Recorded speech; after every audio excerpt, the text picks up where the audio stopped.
Cover short-run aspect, long-run aspect, and the issue of excess capacity in the monopolistic competition. Apart from that, I will do one small perceived demand topic in this monopolistic competition. And there are some more part in the monopolistic competition that I am not covering in this lecture. Okay, what I have done in the first and second lecture is sufficient for your course. And later on in the future, I will provide video for the other part of monopolistic competition also. Okay, so today we will start with short run. Okay, as I told you, in the short run firm operate, and when they operate, either they maximize their profit or minimize their loss. Okay, depending on the margin condition MI equal to MC. Okay, they determine their output by the margin condition MI equal to MC, and whether they will operate or not, whether they will maximize profit or minimize loss, okay, depend on the equation of profit. Okay, so when I write the equation of profit, so in that equation, okay, you have Q and difference between average revenue and average cost. Okay, so this Q will be determined by your margin condition MI equal to MC. So whether firm is making economic profit or normal profit, you can say economic profit is zero, since intrinsic cost aspect is included in the cost, so firm is making normal profit. Okay, that means firm are getting normal return on their investment, or firm are making loss. So when firm are making loss, what decision firm should take? Either they operate or they should shut down. Okay, so we will look at that on this aspect in the short run. Okay, so we are looking at short run. Okay, so in the short run, firm operate. Okay, either they will maximize profit or minimize their loss. Okay, so in the short run, firm operate, either they maximize profit or minimize losses. Okay, when they are producing output by the margin condition MI equal to MC. So we know profit equal total revenue minus total cost. Since we are doing in per unit term, so we will convert this equation in per unit term. Okay, to convert this equation in per unit term, we will divide both sides by Q. Okay, so I divide this by Q. This one I have done just for, like, we will use this thing again, so that just a division for you. Okay, so this is equal to total revenue divided by quantity. You will get per unit revenue. We write average revenue per unit revenue. Total cost divided by quantity, we get per unit cost. This is average cost. So my economic profit equal Q average revenue minus average cost. And I told you already that this Q is determined by my margin condition MI equal to MC. So when I am operating, okay, I am determining my equilibrium output based on this condition. Whether I am making profit or not depend on the differences between AR and AC. Okay, next is this by graph. This is average revenue, this is marginal revenue, and this is your marginal cost. Marginal cost is U-shape. Okay, so this is Q star, this is equilibrium output, and equilibrium price is determined by your AR curve.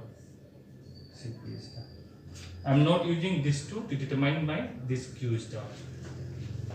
So whether firm is making economic profit or not depend on the position of your AR and AC curve.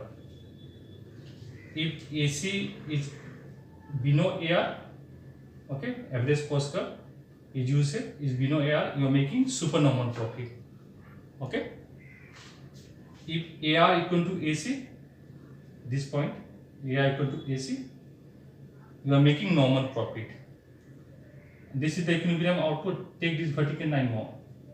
If your AC average cost curve is above your average revenue, you are making losses. So when you are making losses, you have two options, either operate or shut down.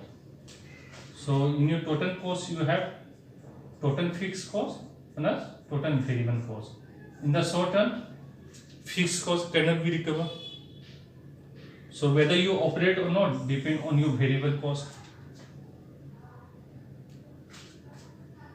So when you are getting average revenue greater than average variable cost, you will operate. We are looking at average cost, so we are looking at average fixed cost plus average variable cost. Okay, divided by Q, we get this thing. This cannot be recovered in the short run. We can make plan in the long run. Okay, I will discuss this thing, that in the long run you can change the capacity. Okay, so I will discuss that this thing also can be done up. We will talk about that thing. Okay, in the short term, whether I operate or not is depend on whether I am getting per unit revenue more than my per unit variable cost. So I think this thing is clear. So there are three cases, okay, that we will look at. So let me give you a mind map, then I will start each case. Okay.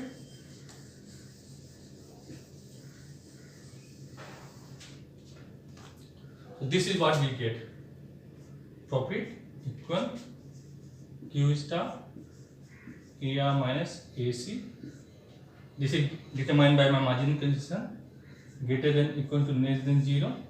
Greater than 0, we get supernormal profit. Equal to 0, since my implicit cost is included in the cost, I am getting already taken my normal return already here. Okay, if this is equal to 0, I am getting normal profit. Okay, on the resource that I put up in the production process. And when this is less than 0, we get loss. We have three cases. Okay, depending upon whether AI is greater than, less than, or equal to 0. So first case is supernormal profit case. Okay. So in the supernormal profit, we are having economic profit. First thing, firm is earning economic profit. Okay. That means average revenue is greater than average cost. Okay. So let me give you some aspect what per unit means. Okay, what average revenue means, average cost means. Then I will draw this graph. Okay. So forget about the margin condition. Okay, just for this example, suppose this is your average revenue curve.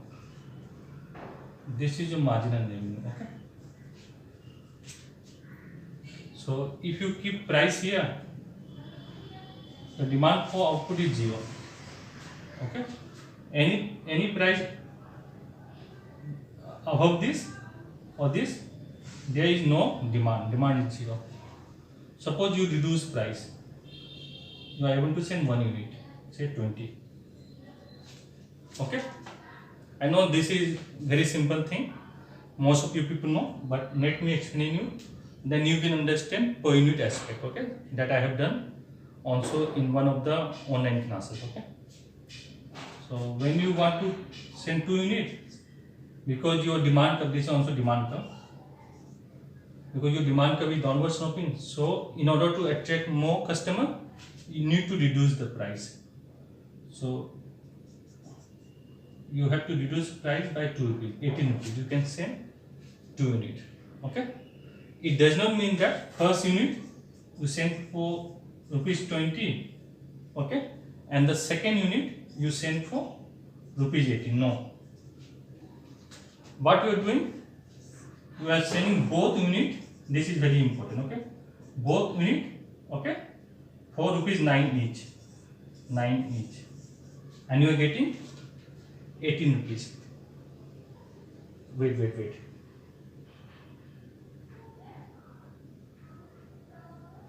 $18 each, sorry, yeah, 18 each. Okay.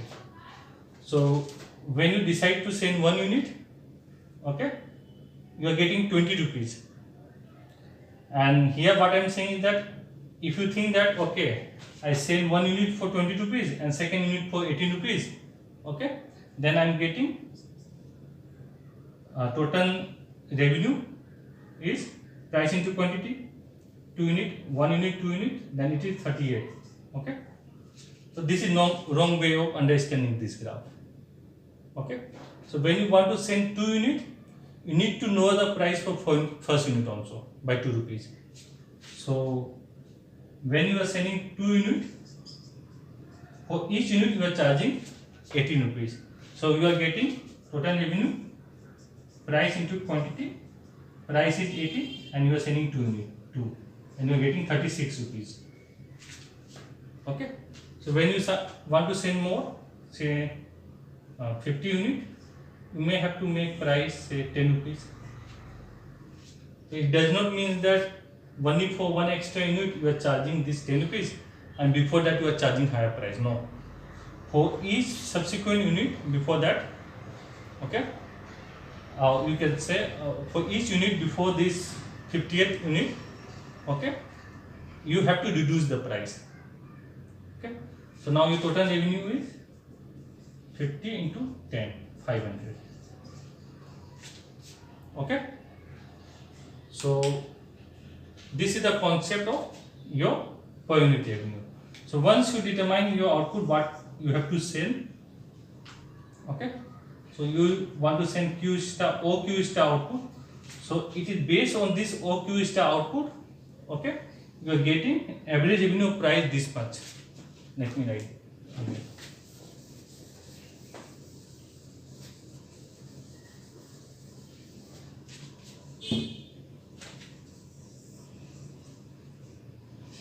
So if I decide to send this much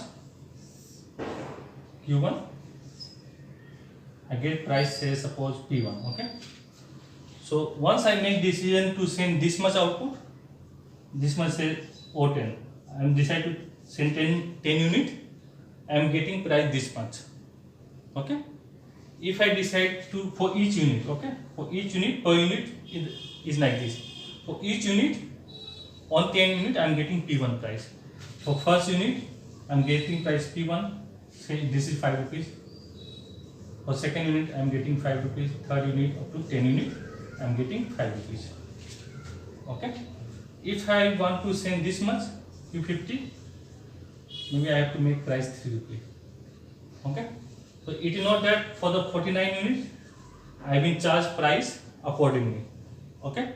I have to reduce price, okay, on the 49 unit, okay, what price I charges for this 50 unit, that is 3 rupees. So for one commodity I will be charging same price, so there will be a unique price. Okay. And we determine price from the average revenue curve. Once output is determined, from average revenue we determine the price, and average revenue is nothing but price, as I told you. It is nothing but total revenue divided by quantity. Total revenue is price into quantity over quantity. So this cancel out, you have price. Okay.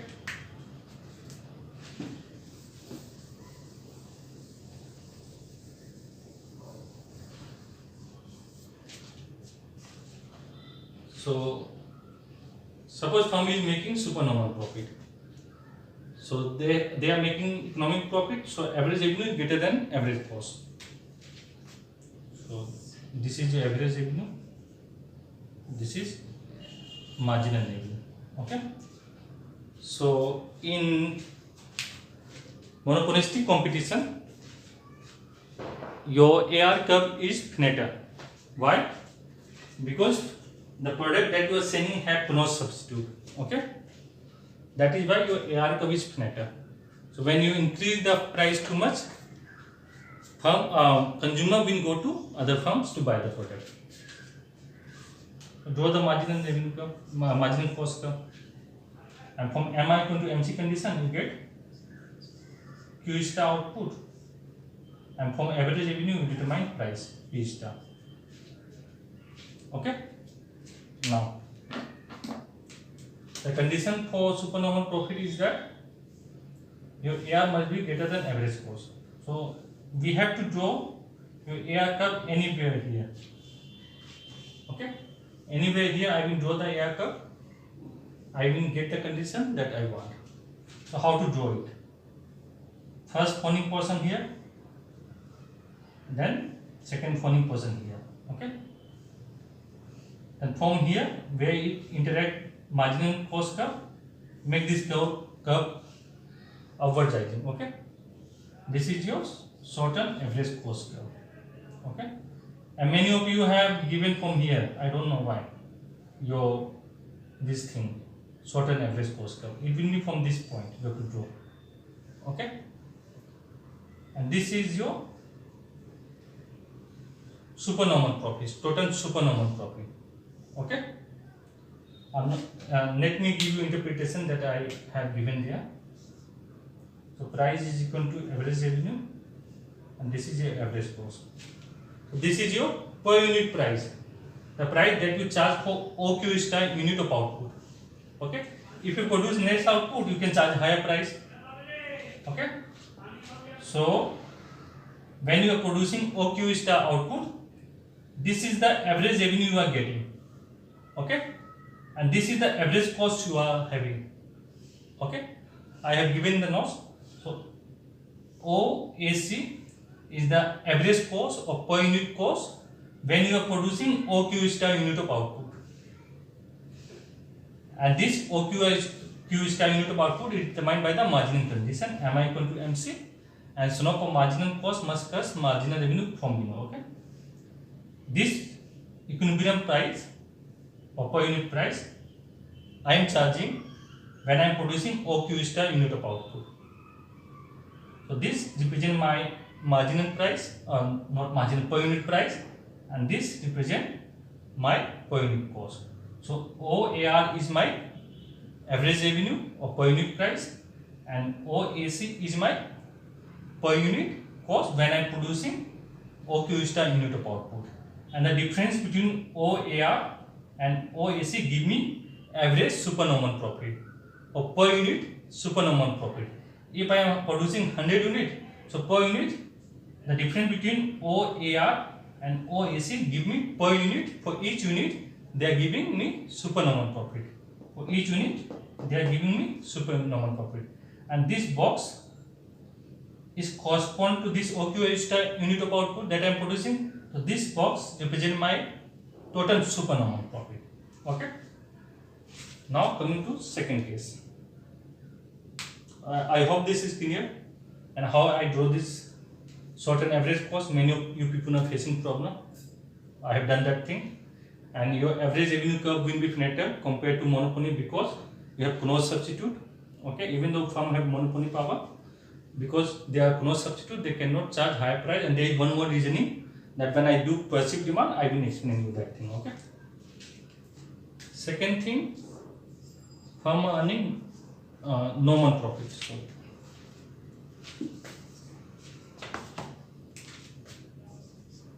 normal profit. That means economic profit is 0 and average revenue equal average cost. Okay. So this condition is just a coincidence. Okay. It generally not happen, but we consider this aspect also. Okay, that in the short term is just happen that firm are on the firms that are in the industry, they are making normal profit in the short term also. Okay, so graph is simple, you know already. I have done that thing also. So this is your AR curve, this is MR curve. Okay, this is MC. So first you have to draw AR, MR, then MC, then determine equilibrium output and price. Equilibrium output is here, determined by the MI equal to MC curve, and from average revenue curve you determine your price or average revenue, whatever you want to write, P star. Okay, so this 9, okay, this 9, whenever my any cost curve or any curve touches this 9, that will be determined. So I need the condition AI equal to AC. So here I can get AI equal to AC. So see how to draw graph. Many of you are facing problem. First portion, draw downward portion here. Then extend this downward portion. Then from here, make the rising portion. Okay. This is shorten average cost curve. So first you draw the downward portion to this point, then extend this to where it touches marginal cost curve, then make the rising portion. Many of you have done, taken here and then make it the rising portion. So don't do that thing, okay?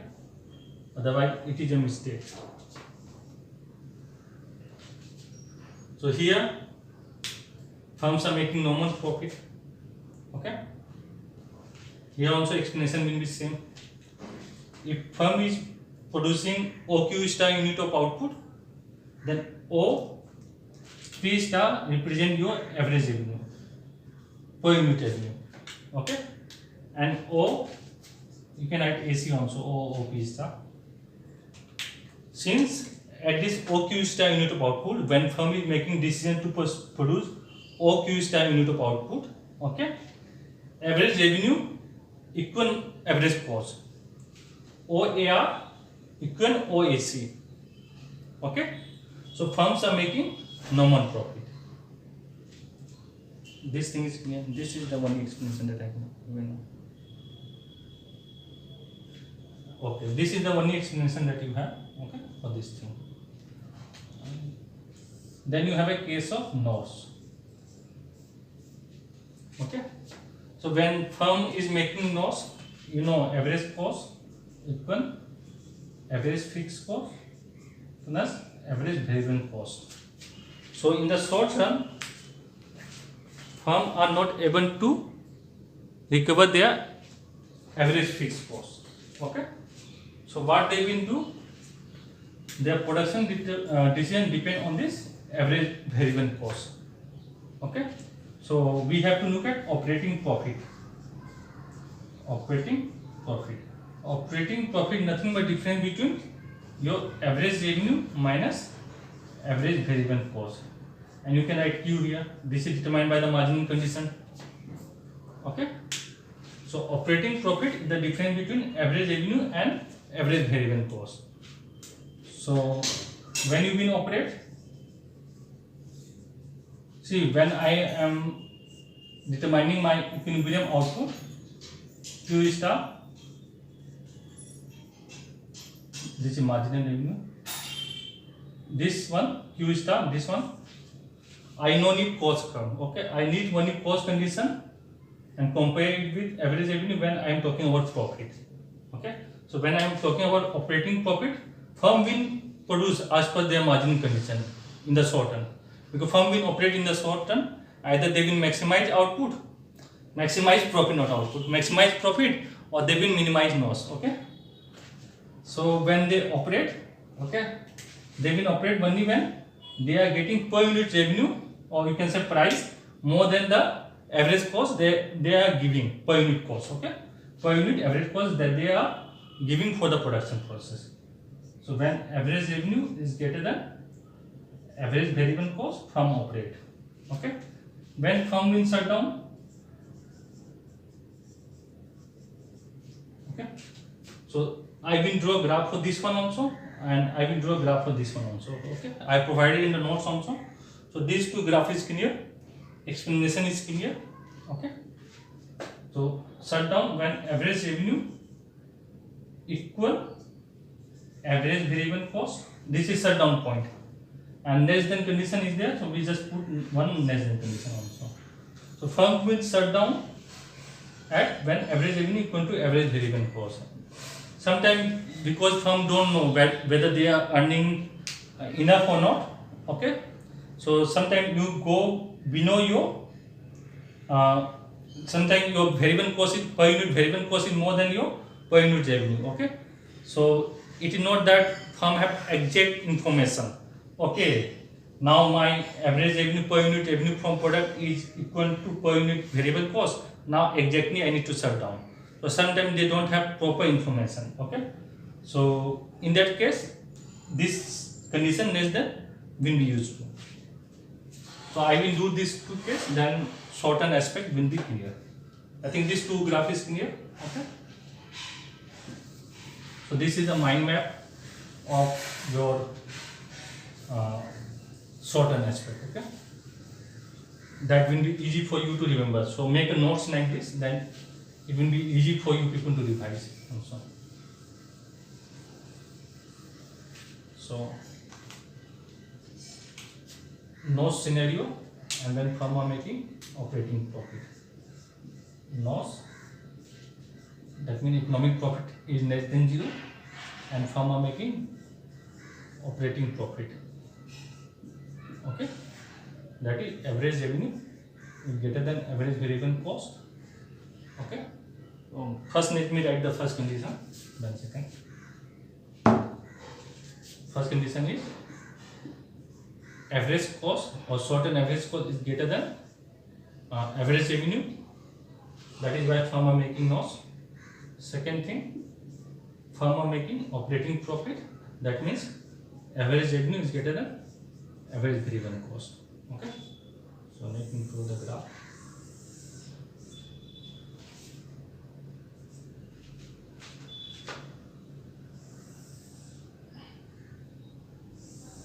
Make this graph netter. Okay. This is your average revenue. This is your marginal revenue. This is your marginal cost. Okay. And this is your equilibrium output and equilibrium type determined by from your AR curve. Okay. So first is average revenue is greater than average cost is greater than average revenue. So I just draw this thing any point, and then I can draw my certain average cost curve here anytime. Second is average revenue is greater than average variable cost. So I can draw my average variable cost curve anywhere here in this line like this. Okay, then I will get the condition. So let me draw it. So first draw this point downward, take here and make the rising portion. Okay. So this is not in symmetry, so let me make it symmetry. Okay.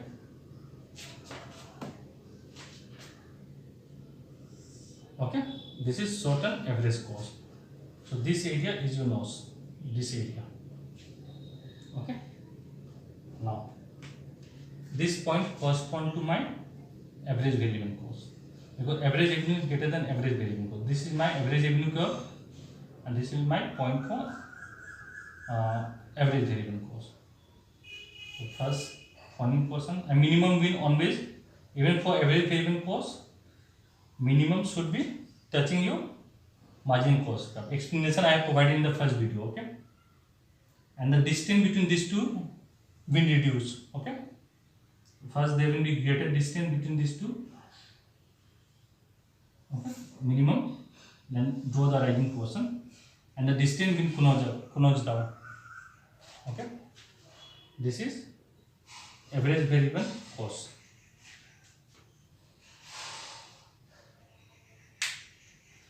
So draw here this line. This is your average variable cost. This is average revenue. This is your average cost. Okay. So when firm operate in the short term, let me check recording. Okay. So firm, don't make it V shape. Okay. You have to make it smooth. Okay. When you write in a copy, make it smooth graph. Okay. Don't make V shape. So when firm operate in the short term, and when it is making nose, and you have a condition where it is able to make some operating profit, so it will operate. So when firm decide to operate, they are producing OQ star unit of output. When they are producing OQ star unit of output, the price that they can charge is OP star. So OP star is your average revenue. Okay, when you are producing OQ star unit of output. Okay, so when you are producing OQ star unit of output, I am repeating again and again so that you understand. When you produce less, you can charge more price, but that will not satisfy your marginal condition. So when firm is producing OQ star unit of output, they are charging OP star price. So when you are producing OQ star unit of output, I repeat again, your average revenue is OAR. Okay, and your average cost is OAC, per unit cost. So your per unit cost is more than per unit revenue. So this area, this part, not area, sorry, this part, okay, represent your per unit loss, this distance. Okay, so over this range of output, this whole area represent your loss that you are making. Okay, so once you are making loss, whether you will operate or not depend on your operating profit.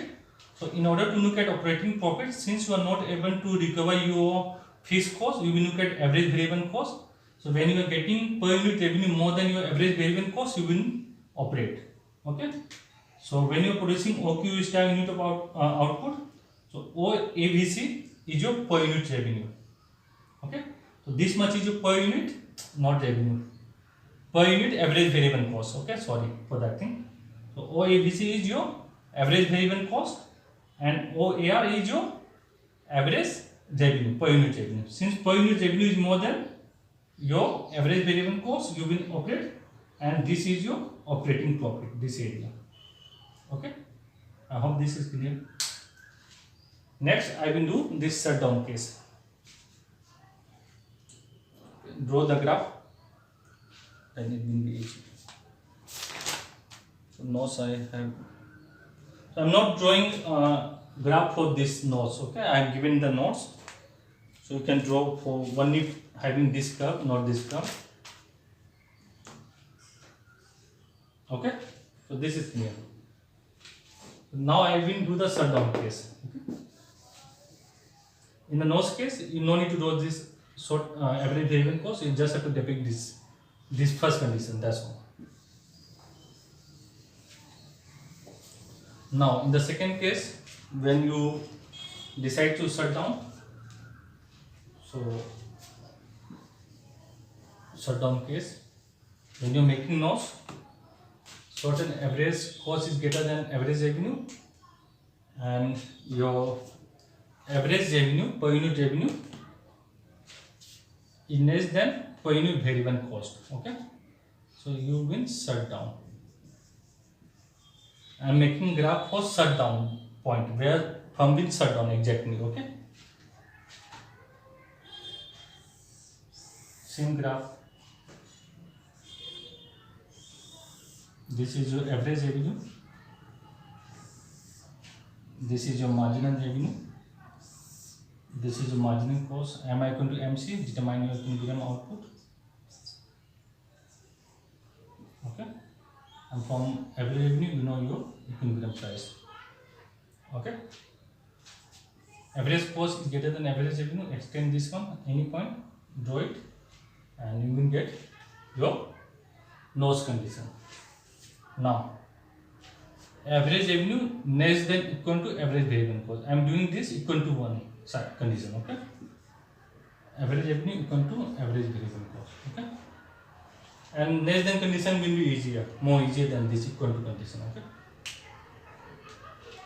so equal to will be here, this point. Okay, first make dot from different color, then it will be easy to remember.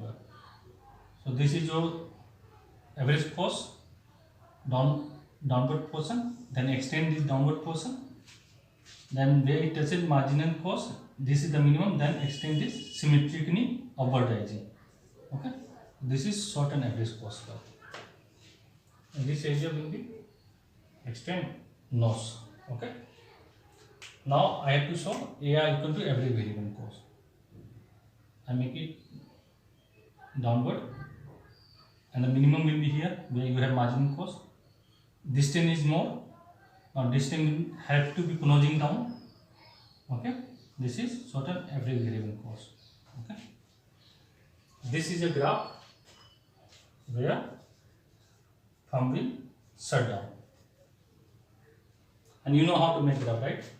So when you are drawing average variable cost, minimum will be here, then make the rising part. Okay, so again, when firm decide to produce OQ star unit of output, firm is making loss, and this area represent loss. You can number them P star, A, B, C, D, whatever you want to number. Okay, or you can just say, write in the examination that this shaded area represent total loss over OQ star unit of output. Okay. So when firm are making losses, your average cost, this is average cost. When you are producing OQ star unit of output, OAC represent your average cost, OP star represent your average revenue. That means firm is making loss. Okay. So over this OQ star unit of output, this shaded area represent your total loss. So whether firm will operate or shut down, firm will shut down in this case because average revenue is less than equal to average variable cost. Okay. And here we are looking at case of shutdown point. Okay. So shutdown point is where average revenue equal average variable cost. So where they will be equal, where average revenue and average cost have something in common. Okay. Where equilibrium quantity determined, you have both same. So this is the point. Okay. So here your average revenue is OAR when you are producing OQ star unit of output, and your average variable cost is OAVC, which is corresponding to this output. So both are equal when you are producing this much unit of output. So you will shut down. Okay. So this is the case for short term, whether firm will operate or not. Okay. When they are making losses. So after this, I will do the long run concept. Okay.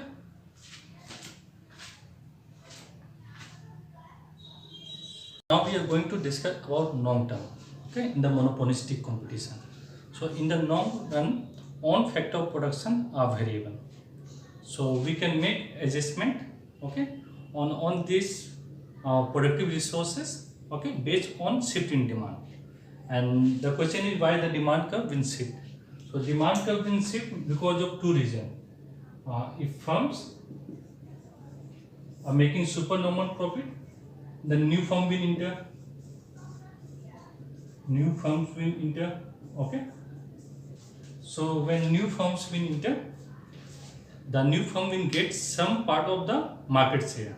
So one of the aspects of monopolistic competition is that each firm has certain market share and it is monopoly for its own product. Okay. And when in the short term they are earning supernormal profit, means large number of firms are there, many of them are earning supernormal profit, so it will attract new firms in the industry. So when new firm will come, so market share of each firm will reduce. So when market share of each firm will reduce, your demand curve will shift inside. Okay, or you can say your demand curve will decrease. Okay. Second case is loss. So when firm are making losses in the long run, existing firm that are making losses, okay, they will exit the industry. So in that case, suppose this is your demand curve. Okay. So when firm exists, your demand curve will increase. Okay. So in the long run, on factor of production are variable. So you can adjust your capacity. Okay. You can adjust your capacity. This is your long run average cost curve. So this is your one short run average cost curve. This is your second short run average cost curve. It must be tangent here. Okay. One part. Let me draw again. So you can adjust your capacity as per requirement.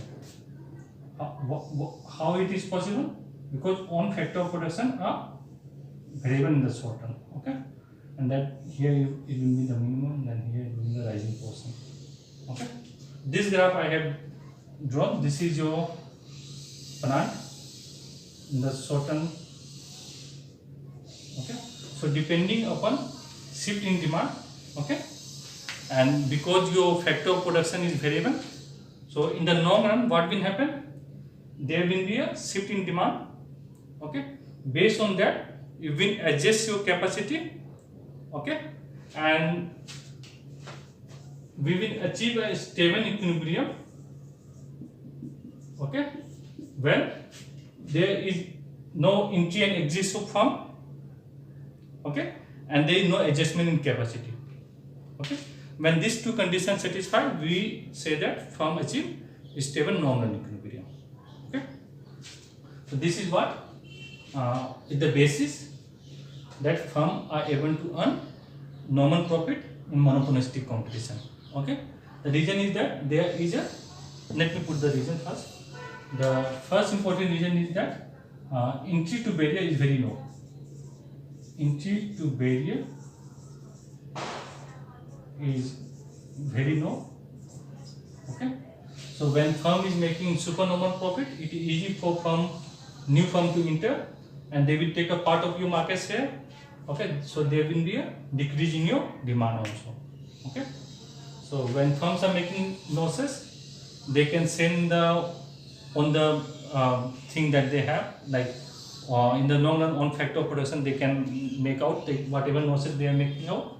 Okay, so they will exist from the industry by selling out their whatever fixed cost they have put up. Okay, whatever they want to recover, they can recover, they can exist the industry. So existing firm, okay, their market share will increase. Okay, this case also we will do, and I will show only one case of supernormal profit. This knows you people can do it. Okay, so what are the important aspect of nominal? The important aspect of nominal is that all factor of production are variable, so firm can adjust the capacity as per requirement due to shift in demand. Okay, and important aspect of nominal, I write it out first. Free entry and exit of firm. Okay, this is one important aspect, and second is firm can increase or decrease their capacity. Okay, so new firm will enter when there is a supernormal profit. Existing firm will exist when there is a loss. Okay, then the existing firm that are in the industry already, they will have higher market share, so they can increase or decrease capacity, and in that way they can determine. So let me give you a mind map, then it will be easy. Okay, so suppose firm is making supernormal profit. Okay, so when firm is making supernormal profit, so what will happen? New firm will enter. New firms will enter the industry. Okay, so when new firm will enter, they will take part of the market share. Okay, so what will happen? Market share of existing firm that are already in the industry, existing firm will decrease. Okay, so when market share of existing firm will decrease, what will happen? Your demand curve will decrease. Okay, so demand curve shift left body. Okay, so you will make adjustment to the capacity. You will make adjustment to the capacity. Okay, so this is for representative firm. One firm has to do this, and when on the thing will happen, and when there is no need to adjust capacity, there is no entry. I am talking about supernormal profit case. Okay, and when there is no entry, okay, we reach a stable equilibrium where one firm earning normal profit. Okay, now look at second case. Loss. When many firms are making losses in monopolistic market, then existing firm, some of the existing firm that are not even making operating profit, and there is no chance that they are able to recover, their existing firm will exist or leave the industry. Okay, so what will happen? Market share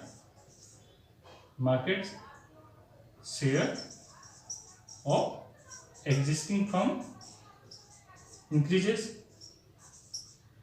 So demand will increase, demand curve shift to the right, demand curve shift to the right. Okay, so you will make adjustment to the capacity. Okay, so how you will make adjustment to the capacity? So this is your long run average cost. So this is your one capacity, you will move to other capacity. Okay, so depending upon your requirement, you will shift from one capacity to other capacity. Okay, and that will determine your long run average cost curve, because long run average cost curve and one on the short run average cost curve. Okay, so demand curve shift to the right, you will adjust your capacity, adjustment to capacity, and when there is no more exist, okay, and there is no more adjustment in the capacity, firm will be getting normal profit. Okay, so I will depict this case, then you people will know that why firms in a monopolistic competition earn normal profit. Okay, so long run equilibrium is a stable equilibrium also. Why it is stable equilibrium? Because all the firms in the industry are making normal profit and they have no incentive to exist. A new firm had no incentive to enter also, and there is no adjustment in capacity anymore. Okay, so whatever the planning in the firm make in the long run, it is fruitful. They are getting whatever thing they plan, it is happening. Okay, so before I do this, let me talk about efficiency, because that will be important when we evaluate the long run equilibrium condition. Okay, in monopolistic competition. So okay, great, efficiency we can do later on. First let me put up this thing, because too much concept if I put at one time, then it will be difficult for you people to grasp. Okay, so we are talking about suppose firm are making supernormal profit in the short run. Okay, and many of you have make mistake. Okay, marginal cost, user side marginal cost, average cost, this should be long run marginal cost when you are drawing for long run, and long run average cost. Okay, so don't make mistake. Okay, in almost 5-6 paper I have seen that you people have written marginal cost, average cost only when you are doing even short run analysis and long run analysis. Don't do mistake like that. Okay, so I am making graph for supernormal profit. Okay, in the short run firm are earning supernormal profit, so new firm will enter. Okay, so when new firm will enter, the market share of existing firm will decrease. So when market share of existing firm will decrease, demand will shift, demand will decrease, or you can say shift netward. Okay, so when demand will shift netward, firm has to adjust the capacity. Okay, it will adjust the capacity. Okay, and then we will determine the long run average cost curve.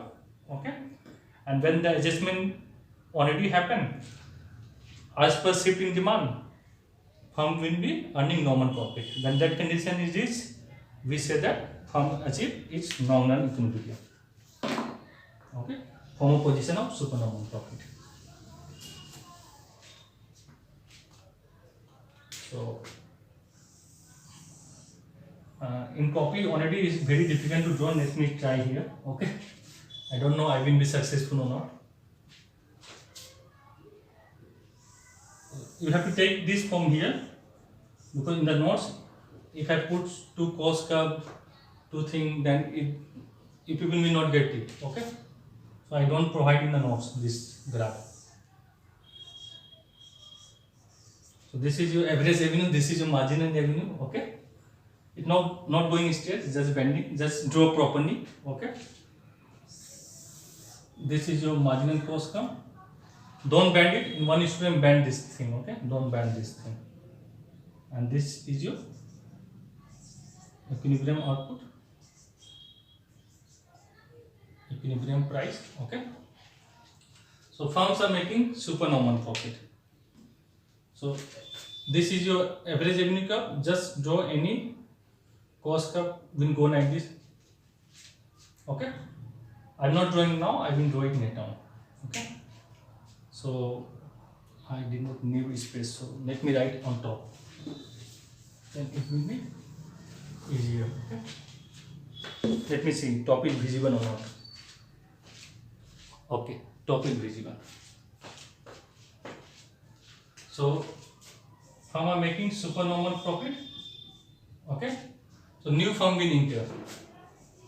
New firms enter the industry. Okay, then what will happen? Existing firm market share decrease. Okay, so when market share decrease, this average revenue is the demand curve or market share for a particular firm. Okay, so when market share, this is a representative firm, and we analyze this thing for our representative firm. There are hundreds of firms in monopolistic competition, and this is one firm that we are taken as a representative. Okay, so in the short term, some firm are making losses, some firm are making supernormal profit, some are making normal profit, but by and large number of firm are making supernormal profit. Okay, so when there is a supernormal profit, this is our representative firm that is making supernormal profit. Okay, so we are analyzing for one is our representative firm. Okay, so when you have supernormal profit, new firm will enter, existing firm market share will reduce. So this is the market share, this market share will reduce. So let me draw the graph for that thing. Okay, so I draw this is AR curve, I will draw parallel line here. Okay, don't make mistake in the graph. That is why I am not providing graph for this in the notes. This is AR knee. Okay, if similarly for MR you need to draw parallel with the on MR curve. Okay,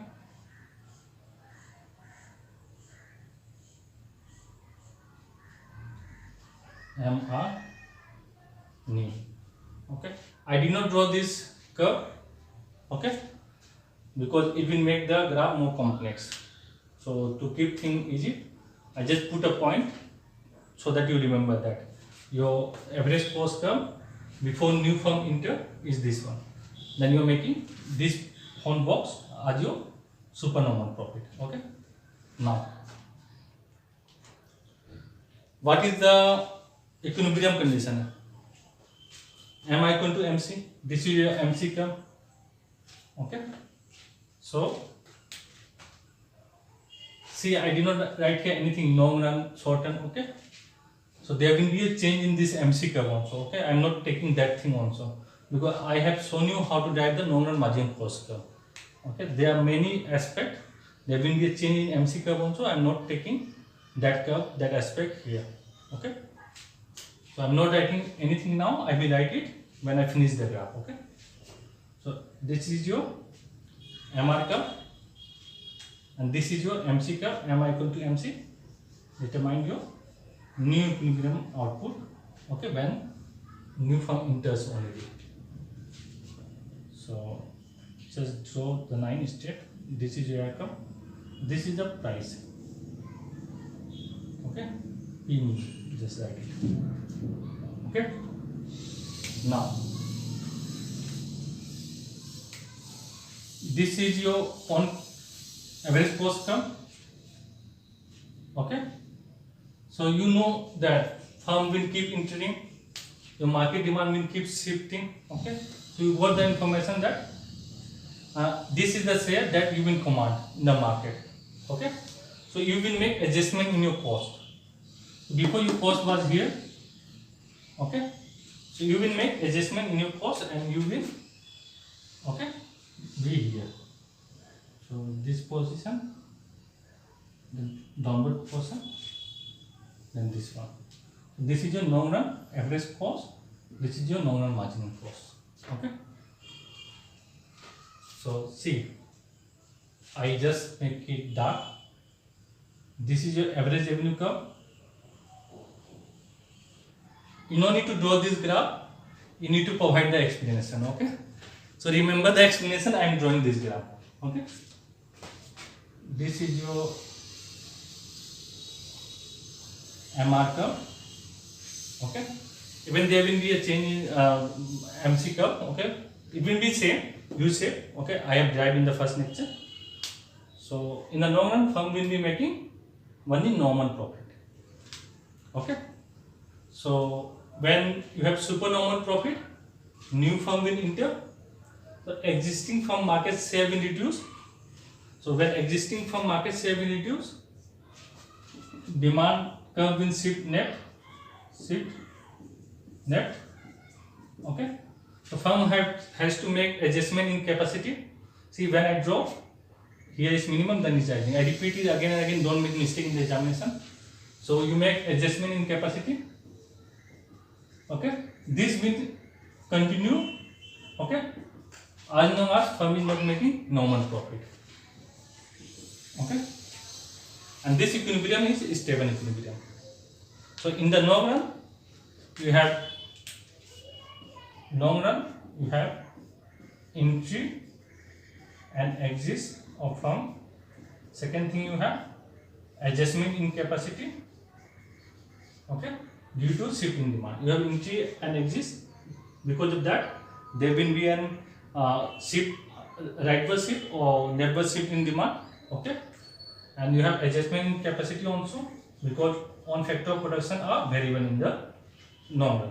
Okay, so when you are able to achieve this position, there will be no entry. We are talking about entry point. And when you make a nose graph, okay, in that case there will be no exit. Okay, and there will be no adjustment in capacity. So long run equilibrium is a stable equilibrium. I will make a easy graph. Okay, for examination you no need to make graph, just for you understanding the background of this process. Okay, so I hope this graph is clear. I have used different color. So when you have noses, so what will happen? I don't make in this graph, I make in another graph better. I just give you a hint, okay? Then you people can make it.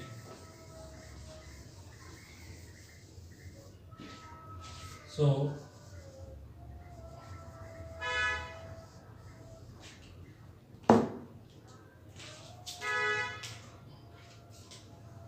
when you have nose, existing firm will exist the industry. So when existing firm exists the industry, this is my representative firm that is getting market share. Okay, this firm is not leaving the industry. Okay, this firm is getting the market share of the firm that is leaving the industry, because they are making loss. Okay, so market share of my existing firm will increase, demand curve will shift to the right. Okay, and there will be capacity adjustment, and this capacity adjustment will continue. Okay, as long as each firm is not earning normal profit, and we achieve a point where there is no adjustment in capacity and there is no entry and exit. Okay, so let me see recording is going on or not. Okay, so this is only for the argument purpose. Okay, no need to make graph, but practice the graph. Okay, when you practice the graph, it is easy to write the argument. Okay, so when you don't practice the graph, you write the argument can be wrong. But when you remember the working out of the process, it will be easy. Okay, so don't forget to label the graph. Okay, quantity. Only this thing label, you have to put it properly. This is your average revenue. This is your marginal revenue.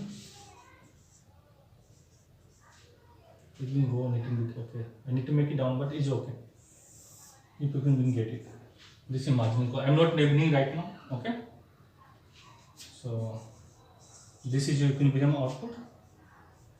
This is equilibrium price, and firm are making loss. So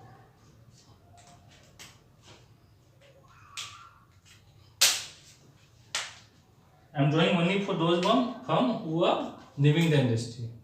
Okay, so you will draw the average cost curve here. I am not drawing it now. Okay, so what will happen? You will gain market share, because some firm are making loss, they will exit the industry. So existing firm will gain the market share. So your market share increase, demand curve will shift to the right. Let me shift to the right.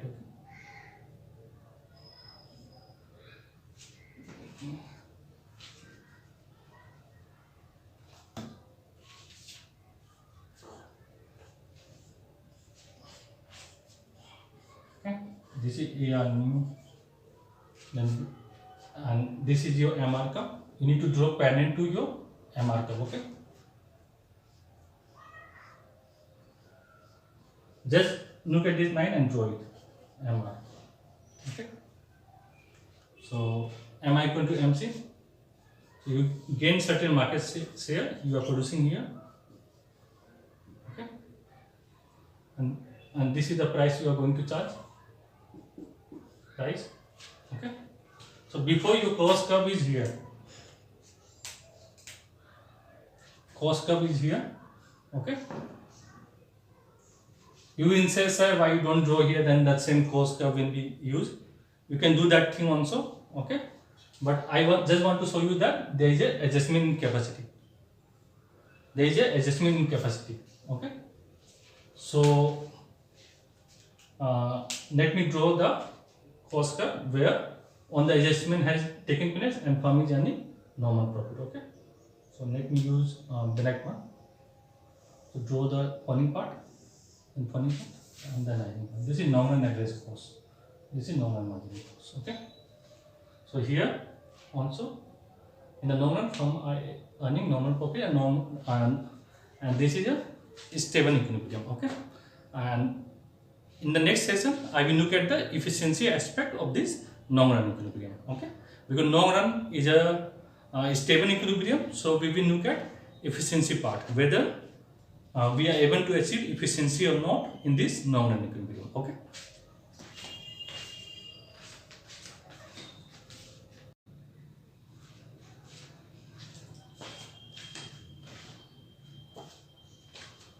Okay. So now we will look at the efficiency aspect. So let me explain you why long run equilibrium is called stable equilibrium. Okay. So in the long run, okay, so no firm is making economic profit. There is no incentive for firm to enter, okay, and firm are not making exit also, okay, and firms are not making adjustment to capacity. That is why long run equilibrium is called stable equilibrium. So let me draw the graph of this long run equilibrium that you people have to draw. Okay. So you know the working of this graph. Okay. And when firm is making normal profit, it is just a coincidence. Now you people will understand why I am saying it is just a coincidence. Okay. It just happened by a chance that on firms are making normal profit. So there is a no adjustment in capacity and there is a no shift in demand also. Okay. So in the long run, firm will also maintain the same capacity, okay, and that will become their nominal average cost, and that marginal cost will be a part of their nominal marginal cost also, okay, in terms of decision making. So this is a graph for long run aspect, okay, long run equilibrium graph of monopolistic competition. Don't write MC, okay. Right, complete monopolistic competition. In monopolistic competition, okay. So if you write monopolistic competition, just MC, you will not get marks, okay. Just write complete MC, monopolistic competition. So this is your AR curve, okay. This ARMI is a shortened concept, and on the cost concept we are using norm, and this is one of the criticism. So in this video, I am not going into the criticism. What are the heroic assumptions taken by Chamberlain? Okay. So most of the things that are there in the theoretical framework of monopolistic competition, I am not going into this video. Okay. What I am doing is sufficient for your undergraduate course. And if in the future I want to do that thing, I will do it and provide that video in the YouTube. Okay. If I get a chance to do it. Or if if there is a chance, I will introduce a certificate course where we can do this kind of some aspect and some of the advanced aspect also in this market structure kind of thing. This is your marginal revenue. Check this one, long run marginal cost. Okay, don't make mistake. And I repeat again and again, this by the quantity of mi equal to mc, your equilibrium output is determined. Okay, and your equilibrium price you get from your AR curve. Okay, now I have to draw my cost curve, long run average cost curve. So long run average cost curve is an envelope that has many shortened curves. Okay, so first draw the falling portion where it is tangent to here, this point. Then again extend this falling portion here. Then make the rising portion symmetry, making symmetry, not like this. Okay, this is your long run average cost curve. So firms are making normal profit, and this is equilibrium is stable equilibrium. Okay, because there is no NTN exist now in this long run. In the long run, what we say that firm can NTN exist. There can be adjustment to capacity also due to shift in demand. Okay, once we receive a stable equilibrium. Okay, by stable equilibrium it means that there is no NT, no exist, and there is no adjustment in capacity. Okay, and whatever shift in demand has to take place, it has already taken place. So we achieve a stable equilibrium. Okay, so this is the graph of that thing. Now the question is this equilibrium efficient? Then those who have done perfect computation, they know this is not efficient. Okay, because efficiency is here. Okay, at the minimum of average cost curve. But there are several concepts of efficiency. Okay, we are going to look at 4 concepts of efficiency. Okay, first is allocative efficiency. Allocative efficiency. Okay, so when your production represent consumer preference, we call that production to be allocative efficient. I repeat again, when your production represent consumer preference, we call that output to be allocative efficient, and that is achieved where you charge price. Okay, that is achieved where you charge price as per your additional cost, not more than that. Okay, so you are able to cover on the consumer preference where you charge price as per your marginal cost. Okay, now look at here, you are charging price mi equal to mc, mi equal to mc. Okay, so this is the point where mi equal mc, but you are charging higher price than your mc. Okay, so you are not able to achieve this allocative efficiency.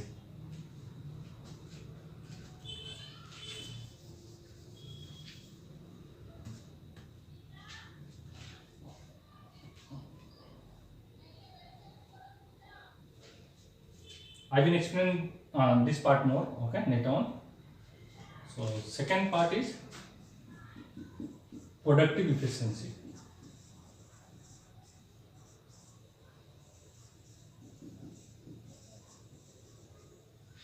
So productive efficiency is achieved when you maximize your output, okay, or minimize cost.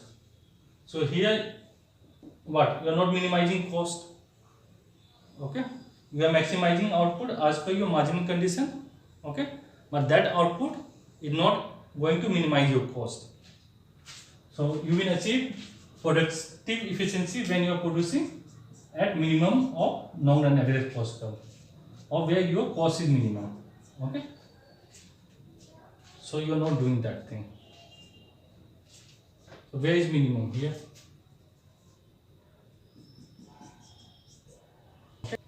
And this, in the long run, in perfect competition, what you have? Long run average cost, long run marginal cost. This is AR equal MR, right? So AR equal MR. Here also equal to long run marginal cost, equal minimum of long run equal minimum of long run average cost. Okay, so this is the point here, right? Don't get confused. Oh sir, average revenue is here, so it not going here, then how we say that this is the point?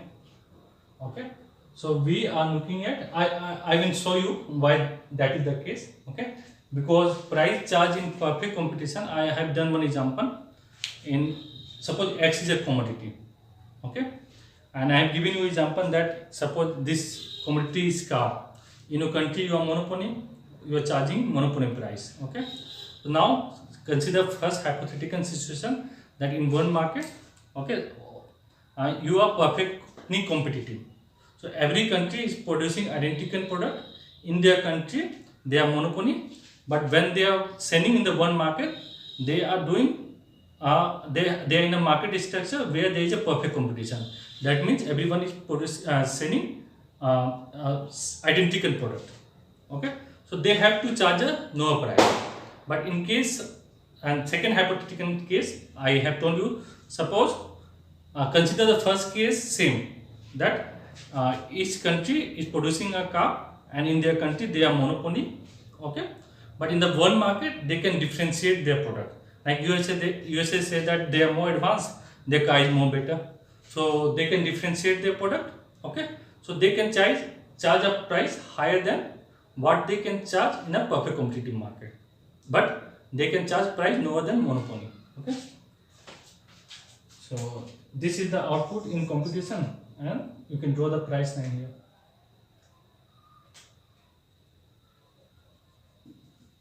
So this case you can see it represents the case here also.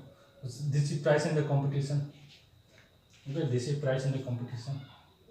Okay, so productive efficiency is achieved where you produce minimum of your long run average cost curve. Okay, third is your dynamic efficiency. Okay, so you will achieve dynamic efficiency when you will be earning some supernormal profit. But in the long run, okay, what we see, from earning only normal profit. So they are not earning any surplus. Okay, so when they are not earning any surplus, they don't get much profit to invest, to renovate, okay, to progress.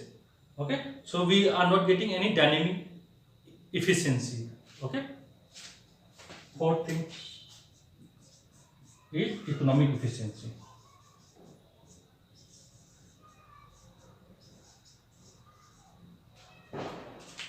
Okay, so you achieve economic efficiency when you produce socially optimum output. So this is your economic efficient output. I will draw the graph and explain this thing more. Okay, so when you are not producing what is socially desirable, there is a cost. Okay, and cost is in terms of deadweight loss. Okay, in terms of loss of consumer surplus, producer surplus. Okay, so that leads to economic inefficiency. So what we are seeing here, that when we are looking at allocative efficient, okay, so they are charging price higher than marginal cost. So in monopolistic competition in long run, we don't have allocative efficient. Okay, so we are not getting allocative efficiency in monopolistic competition. Second thing, productive efficient. So it is not producing at the minimum of your long run average cost curve.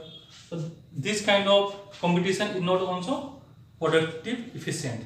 Okay, firm in monopolistic competition command monopoly power, right? Even they command monopoly power, they restrict output. They are having allocative inefficiency, productive inefficiency. They don't have dynamic efficiency. Okay, because they are earning only normal profit. They are not earning any surplus. Okay, to invest, to grow in the long run. Okay, so they don't have dynamic efficiency also. Economic efficiency also, we are losing some consumer surplus, producer surplus. I will show this thing. So even this kind of production process don't have economic efficiency. So it look very bad. Okay, from efficiency front, this form of market structure look very bad, right? Because in perfect competition, if you see, you have allocative efficiency. Price you are charging is equal to marginal cost. AR is your price is equal to your nominal marginal cost. So you have allocative efficiency in perfect competition. Productive efficiency, you are producing at the minimum of your nominal average cost term. You don't have here. Dynamic efficiency, you don't have here. Okay, you are earning normal profit in the nominal. Okay, economic efficiency, yes, you have here. Okay, that I will show. Okay, and in case of monopoly, they have dynamic efficiency, because in pure monopoly they can maintain supernormal profit in the nominal, because there is a huge barrier to entry. Okay, so from on this forefront, it looks like that our monopolistic competition is doing very bad. Okay, so let me compare this with monopoly and perfect competition and check whether is it really very bad to have monopolistic competition. Okay, so let's look. So we have seen that in monopolistic competition we don't have allocative efficiency, productive efficiency, dynamic efficiency and economic efficiency. Okay, so now we will compare this form of market structure, monopolistic competition, with perfect competition and monopoly, and see where it stands. Okay, first let's look at allocative efficient. So in monopoly enjoy complete monopoly power in case of pure monopoly. So price exploitation is high, but here what we see is that you have close substitute, your AR curve is flatter. Okay, average revenue curve is flatter. In case of monopoly, it is steeper. Okay, and in case of monopolistic competition, it is flatter. I will explain why I draw this graph. Okay, later on. So when we compare with monopoly, okay, what we see is that price exploitation is high because demand curve is steeper. Okay, and in case of monopolistic competition, you have flatter demand curve, so price exploitation or price charged by firm is less, and they offer various choice to the consumer. So when we compare with perfect competition, in perfect competition what you have, you don't have much choice, on product are identical, but here you have more choice. There is not much price exploitation, even though they enjoy monopoly power, they can't charge more price because there is a cross substitute. Okay, so they are not doing bad when we look at allocative efficiency aspect. Now look at productive efficiency or productive inefficiency. Okay, so we find productive efficiency in perfect competition. Okay, and why we get productive inefficiency in monopolistic competition? We get it because firm differentiate their product. That's why you have downward sloping demand curve, and that is why you are not able to produce at the minimum. Okay, so you have productive inefficiency, and this inefficiency in no way close to monopoly. Okay, in monopoly you have large productive inefficiency. Okay, and here you get more choice than perfect competition. Okay, in perfect competition you don't have any choice in the industry. Okay, here you get many choice. So in terms of productive inefficiency, it is not doing bad. Now coming to dynamic efficiency. In perfect competition, you don't have any dynamic efficiency because everyone is producing the same product and you are just getting normal profit. Okay. Now coming to monopoly, they have supernormal profit. They have dynamic efficiency. Okay. Whether they use it or not, that is a different aspect. Okay. That is also other kind of study. So here, what we say that since they are earning normal profit, they don't have any dynamic efficiency. Okay, that argument we have made. So they are dynamic inefficient. What we have talked about. Okay, allocative inefficient. Then this thing I explained already, that it is not doing bad. Okay, in terms of allocative efficiency, because price exploitation in this consumer has more choice. So when we compare with monopoly and perfect competition, it is not doing bad. It is okay, doing better. Even in productive inefficiency arises because they do product differentiation. You are getting more choice. Okay, and compared to monopoly, it is not that much productive inefficient. Okay, and when we compare with perfect competition, when we look at, we say that okay, here we get more choice. Okay, and it is not that much productive inefficient compared to monopoly. So it is not doing bad in this term also. Now coming to dynamic inefficiency, that means there is no surplus, then what argument we can give? There are two arguments. Okay. So in the short term they are making supernormal profit. Okay. So suppose in the short term they are making supernormal profit, and that supernormal profit is enough to reinvest. Okay. I repeat again, that supernormal profit is enough to reinvest. Then there is some dynamic efficiency. Okay. Or one additional argument we can make is that you have many shops around your house. Some has shoe shop, clothes shop. So they keep changing their product every season, every year. Okay. So even they are earning normal profit. Okay. Like shoe in firm that are making shoes, clothes. Okay. Even they are making normal profit. So they will reinvest. Okay. A small proportion of their normal return that they are getting, even in this normal profit. Okay. To have some form of share in the market, because they need to introduce some product differentiation. Okay. So they have some kind of dynamic efficiency. Okay. I repeat again, there are two ways we can look at this monopolistic competition in terms of dynamic efficiency. First is, suppose they are earning supernormal profit enough so that they can reinvest, okay, to gain certain kind of advantage, okay, or surplus that they are getting in the short term, they can reinvest and can grow, or they can make small reinvestment from whatever normal profit they are earning, okay, and in that way they can maintain their dynamic efficiency. Now coming to economic inefficiency. Okay, so economic inefficiency means there is a deadweight loss, there is a cost to society. This involves cost, but in monopoly you have higher cost. Okay, higher cost in two terms. First, demand curve in monopoly is steeper. Okay, and second, they are making supernormal profit. Okay, so they are eating up a large portion of your consumer surplus. Here, first demand curve is flatter and they are earning normal profit. Okay, so even though there is a deadweight loss, it is less than monopoly. Okay, now come to your perfect competition. In perfect competition, you don't have any deadweight loss. Okay, output body is socially optimal. Okay, so given the choice consumer have, and given that their AR curve is flatter, giving more choice to the consumer, so we cannot complain much about this economic inefficiency also. So in real world scenario, okay, monopolistic competition seems to be a better form of market structure than perfect competition and monopoly. Okay, even though first I said that on this four kind of efficiency, but in economics everything is based on the argument. Okay, so if you make a correct argument based on the real world situation, then you will know that this monopolistic competition, if you see the product around you, okay, represent most of the product that we consume in our everyday life. Okay, so even though they have this kind of efficiency, okay, but this efficiency not large enough, okay, to discard this form of market structure, and this form of market structure is more real, more practical than your monopoly and perfect competition case. Okay, so let me explain you this economic efficiency aspect that with no case. Okay, I can show in this graph also, but it will be complex. Okay, let me show in this graph. It will not be complex, and even excess capacity I can show in this graph.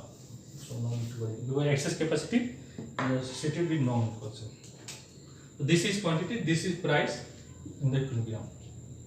Okay. So what is consumer surplus? Consumers, I need to draw graph, otherwise. Okay. Let me extend this thing. Then graph I will make in the notes properly. Then it will be easy for you. Okay. So I can use this thing. So consumer surplus is the difference between your AR curve, the price that consumer is willing to pay. AR represent the price that consumer willing to pay, and the price they actually pay. Okay, so this is the price. This is the price they pay in monopolistic competition. Okay, and in case of perfect competition, What price they pay? This price. Let me do it here again. This is price in the competition. Long run marginal cost, long run, this is average revenue equal to marginal revenue. This is long run average cost. This is the price they pay, and there is no deadweight loss. You don't get any deadweight loss. Okay. So this area represent your consumer surplus. This area. What consumer is willing to pay, and what actual price they pay. Okay, that represent your consumer surplus. And what is producer surplus? Okay, area above the supply curve. This is the supply curve. Okay, and what price they charge? They charge this price, and they produce this much. So this area represent your producer surplus. Let me do this line. Okay, this is your producer surplus. This is your consumer surplus. Okay. So area above the supply curve and below the market price or exchange price. Okay. So this is your price. This is your quantity demanded. Okay. So this area is net. If you can see. Let me put it. This area is net. Okay. Let me in perfect competition. Okay. This is your QC output. Okay. So this is Socini optimum where you achieve economic efficiency. Okay. So when you charge price this one based on this output, so this is your economic efficient output. This total area should be your consumer surplus when you are producing efficient output. Okay.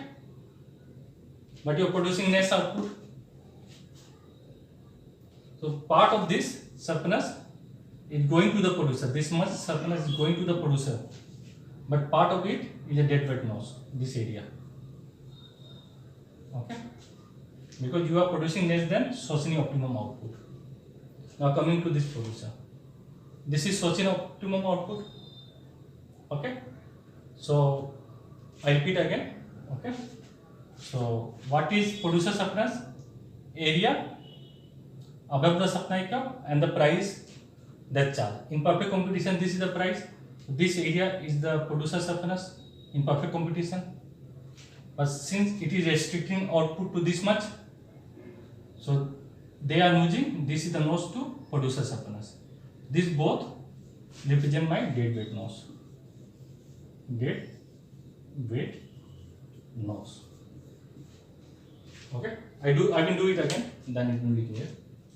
Okay, so when you have perfect competitive price, because here we achieve economic efficiency, and compare it with monopolistic price and output, okay, we get this much deadweight loss to society, and that is why we have economic inefficiency.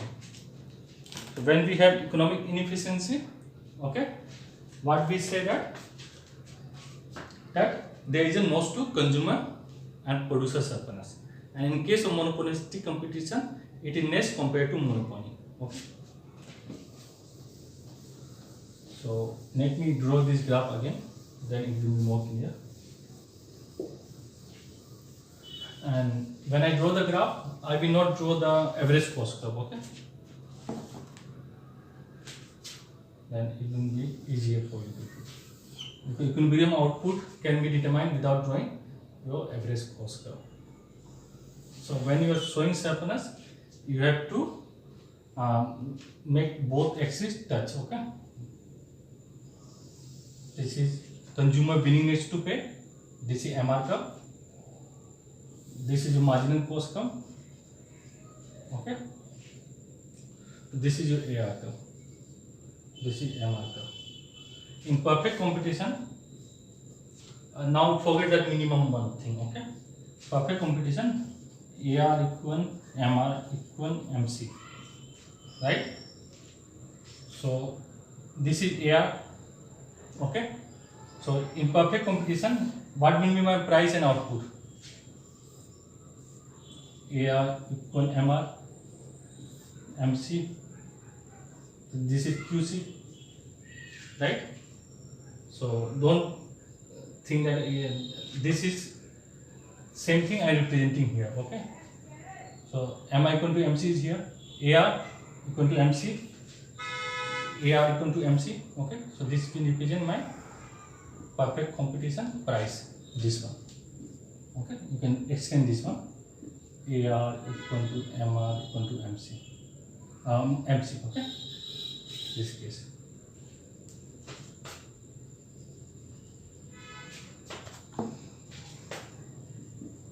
Okay.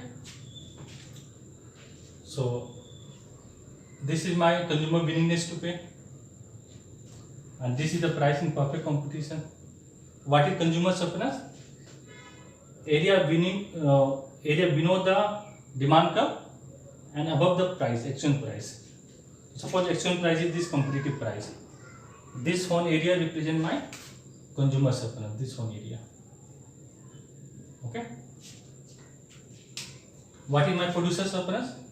Area above the supply curve and below the exchange price, market price. So in perfect competition, this is the price. So this is my producer surplus. Okay, wait. This black area. Okay. So there is no dead weight loss. This is my equilibrium output. Right? When I am producing this competitive output. Okay. So I don't get triangle, any triangle here. Okay. Now we look at monopolistic competition. So MI equal to MC, this is the condition we are producing. Okay. I make a dark cover. So see, this is a price charged by monopolistic competitive firm. So this part of consumer surplus is taken away by producer. Okay. So this box, I write the box name. A, this box, and B, this part. Okay. A and B is now my producer surplus. Okay. And my consumer surplus reduces to this much. Before it is this much. I write it C. C is my consumer surplus. So I am producing this much output. So this much is the loss to society. This much is the loss from consumer surplus side. This much is the loss from producer surplus side. Okay. So this two is called deadweight loss. And deadweight loss is associated with economic inefficiency. And economic inefficiency arises when you are not producing socially optimum output. Okay. So we have four kind of efficiency in the long run. Okay, that we look at, because long run equilibrium is a stable equilibrium, and on the four efficiency aspect, monopolistic competition is not doing bad. Okay, it is giving greater choice to the consumer, and it is not making any price exploitation also. Okay, for its product.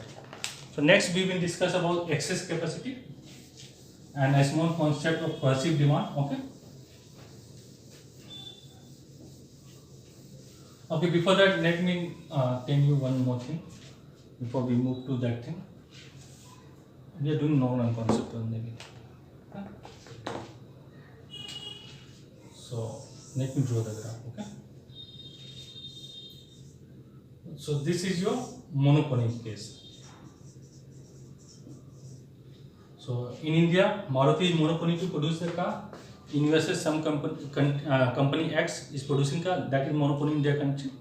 Okay. So in the first hypothetical situation, they can sell in the one market. So they are price taker. Okay. So in the one market, price is determined by demand and supply. Suppose this is demand, this is supply in the one market, demand and supply.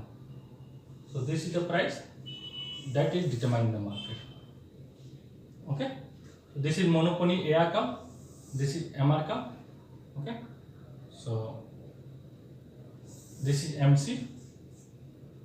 So this is quantity of monopoly. This is price of monopoly. Okay. So this much output Maruti will sell in India, and this is the market price. So they will produce some extra quantity. Okay. I write QM plus something, say 50. Okay. So this extra they will sell in the one market. Okay, so you see difference between curve. Monopoly have this curve. In perfect competition, we have this curve determined by the market condition of demand and supply, because firm are price taker, and in monopoly, firm is an industry. Now, second hypothetical situation. Suppose firm can differentiate their product in the one market. So on a monopolistic firm, okay? On a monopolistic firm.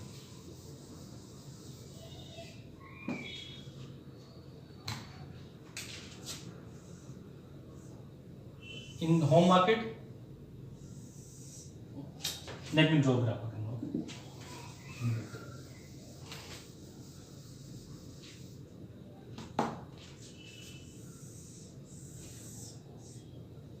Let me check recording also.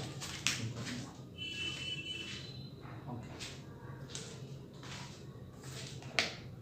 So this is monopoly, one firm. Okay. And this is a case of perfect competition. AI equal to MR. This is AR for monopoly, MR for monopoly. Okay. Now in monopolistic competition, there is not one firm in the one market. There are many firms. So the price you can command, you cannot command the same price as you command in monopoly in the home market. So you will start from here, and curve will be finite. So you will draw finite AR curve and finite MR curve for monopolistic competition. For monopolistic competition, okay. So the intercept for on the three competition, okay, will differ for our representative commodity X.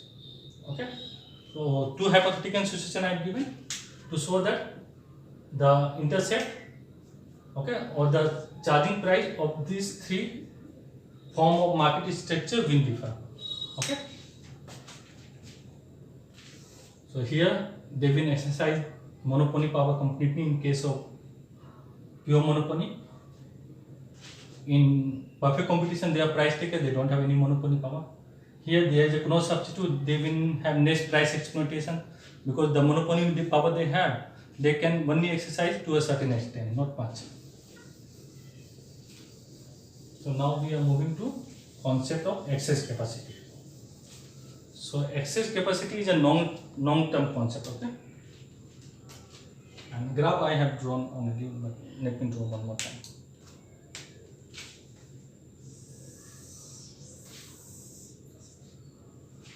So argument for excess capacity will be clear already.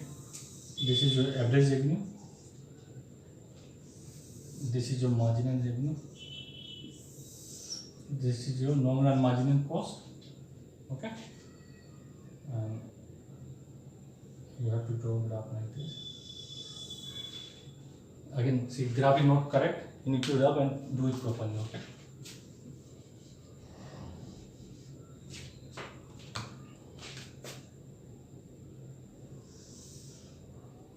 I think it looks better. This is nominal average cost. Okay. So this is your MR. See, I make a mistake. If you do this, you will make. First you take a point, then draw this nominal average cost curve. Okay. Since by mistake I do it properly, but first you draw AR, MR, MC, nominal margin cost, take out equilibrium output, then draw this AC curve. Okay. So this is the position that we have, and this is the minimum here. Here you will have optimum or ideal output I discussed in the first lecture, and this is the price. Okay. So what you have, this much is the excess capacity. Excess capacity is the difference between your optimum output OQC and nominal equilibrium output OQ star MC. Okay. So optimum output, excess capacity, I repeat again, is the difference between OQC and OQ star. Okay, this much is the excess capacity. This much. Okay, and excess capacity arises because firm in monopolistic competition do product differentiation, so their demand curve is downward sloping. Okay, even though they have monopoly power, okay, they cannot exercise monopoly profit. In monopoly, you have monopoly profit in terms of supernormal profit, but here you have normal profit. There is one question that everybody have problem. So in the long run, okay, first talk about the characteristic. So one of the characteristic of monopolistic competition is that firm have monopoly power over its own product. Okay, so they have monopoly power unlike monopoly. Okay, so in monopolistic competition, firms have monopoly power unlike monopoly. Okay, but the problem is that they are not able to exercise that monopoly power, okay, in the long run, because product are close substitute and there is a free entry and exist. Okay, since product are close substitute, so in the long run you are only earning normal profit. You are not earning monopoly profit. You can earn monopoly profit only when you have supernormal profit, but here you are not able to earn any monopoly profit. Okay, so that is the argument for having monopoly power in spite of having any monopoly profit. Okay, so in case of excess capacity, I am not going to the detailed argument. What you have, this is the optimum output, OQC, and you are producing OQ star. Okay, so you are not producing at the minimum of your long-run average cost curve, so you are getting excess capacity. So when you have excess capacity, okay, so what is happening here? In case of excess capacity, again you can talk about that efficiency thing. Okay, you are not achieving allocative efficiency here, productive efficiency here. Okay, but both efficiency not achieved when you have excess capacity. Okay, so in this way, the argument against this excess capacity is that is restrict the socially optimum output. Okay, firms are not producing the output at socially optimum level. Okay, at the minimum of this thing, they are not allocative efficient, not productive efficient. But argument in favor of is that it gives more choice to consumer. Okay, consumer has more choice. The rate of exploitation is very less here compared to monopoly. Okay, so this much is enough for you people to write about excess capacity. And last thing I discussed will be perceived demand. Okay, and there is a concept of group equilibrium also in this monopolistic competition, but your course don't have that thing, so I will not cover that thing also. It is a small concept, but it is okay. So suppose this is your industry demand, okay, in a monopolistic competition, and we divide this industry demand proportionally among all the firms. Okay, so if there are 150 firms in the industry and there is a demand for 10 lakhs product, demand service 1, 10, 100,000, 10,000 lakhs, 10 lakhs. Okay, 1, 10, 100,000, 10,000 lakhs, 10 lakhs over 150. So we divide the market among firm proportionally. Okay, so I get this demand curve, suppose. Okay, demand curve proportionally. Okay, so what each firm will think in this, that their demand curve is more flatter than the other firm. Okay, so this is what they think, what they perceive demand curve, perceived demand curve. And this is not normal concept, so I will this thing. Okay, so they will perceive that their demand curve is more flatter, perceived PP, I at PP, okay, than the proportional demand curve. Okay, and when they know the price, suppose this is the price, when they know the price, they can increase the demand for their product more than other firm, and it will go unnoticed. Okay, because they assume that number of firm is large enough, so when they know the price, it will go unnoticed and they will capture a part of the market share. Okay, so this is the concept of perceived market demand. I have given you in the questions, I have covered this thing. Okay? I hope what I covered today is clear. Okay, so this much is enough for your paper. What is monopolistic competition is characteristic comparison with perfect competition. In monopoly, with monopoly also you can compare that both demand curve is downward sloping. In both you have excess capacity. Okay, so on that kind of comparison, similarity aspect you can look at. Both have monopoly power. Differences is that in monopoly industries firm, here you have many firms. Okay, and in monopoly firm can have supernormal profit in the long run, and in monopolistic competition you cannot have supernormal profit. Okay, and price fluctuation is high in case of monopoly, here it is less. So on these similarity differences between monopoly and monopolistic you can make out. Okay, so I will stop this video here. I hope this video is helpful to you. Okay, thank you. Next video we will do oligopoly model. Okay.